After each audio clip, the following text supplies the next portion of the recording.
Where were you at midnight last night? Sleeping. Lies! I was there. I saw what you did. Only a mad person could be so cruel.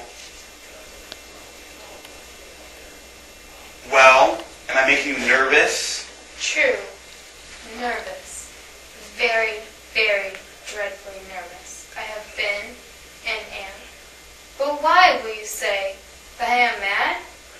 Observe how healthfully, how calmly I can tell you the whole story.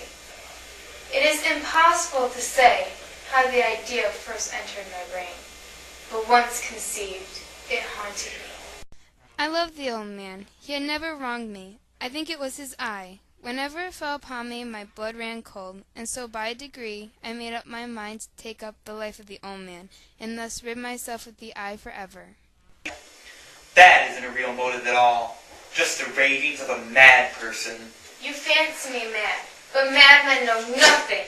You should have seen me. You should have seen how wisely I proceeded. With what caution, with what foresight, with what dissimulation I went to work. I was never kinder to the old man than the few days before I killed him. Every night, just about midnight, I turned the latch of his door and opened it, oh so gently. And then when I made an opening sufficient for my head, I thrust it in. I moved it slowly, very, very slowly, so that I might not disturb the old man's sleep. When my head was well in the room, I turned on my flashlight, just so much that a single thin ray fell upon the eye.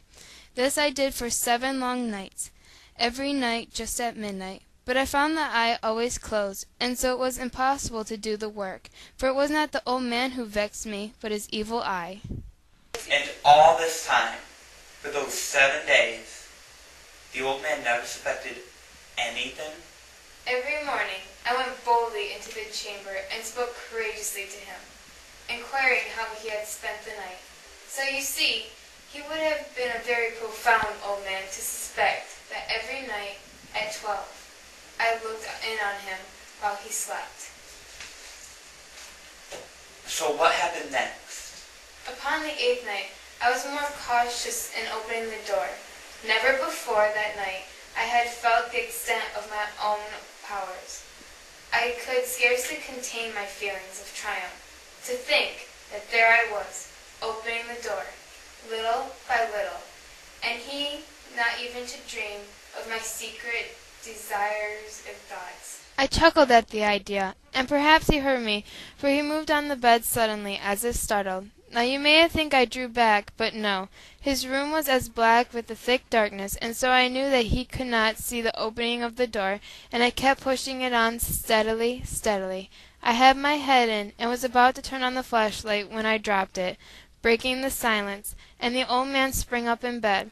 I kept quite still and said nothing. I did not move a muscle for what seemed like an hour, and in the meantime I did not hear him lie down. He was still sitting up in bed listening, just as I have done, night after night, hearkening to the death watches in the wall. Presently I heard a slight groan, and I knew it was the groan of mortal terror. It was not a groan of pain or of grief. Oh no, it was the low stifled sound that arises from the bottom of the soul when overcharged with awe. When I had waited a long time, very patiently, without hearing him lie down, I resolved to turn on the flashlight a little, until at length a simple dim ray, like a thread of a spider, shot from out and fell full upon the dreadful eye. It was open, wide, wide open, and I grew furious as I gazed upon it. I saw it with perfect distinctness, but I could not see nothing else of the man's face or person, for I had directed the ray as if by instinct precisely upon the damned spot. Now there came to my ears a low, dull, quick sound, such as a watch makes when enveloped in cotton. I knew that sound well. It was the beating of the old man's heart. It increased my fury as the beating of the drum stimulates the soldiers into courage. But even yet I kept still. I scarcely breathed. I held the lantern motionless. I tried how steadily I could maintain the ray upon the eye. Meantime the hellish tattoo of the heart increased. I grew quicker and louder every instant. The old man's terror must have been extreme. It grew louder, I say, louder every moment. Do you mark me? Well, I told you that I am nervous. So I am.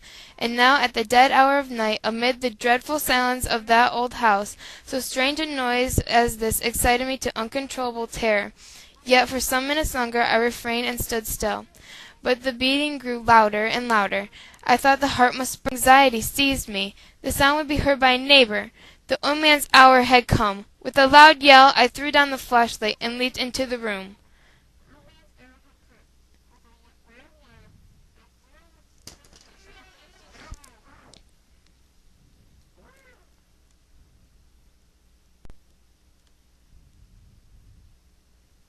First, and now knew the old man was dead. I stood up and examined his corpse.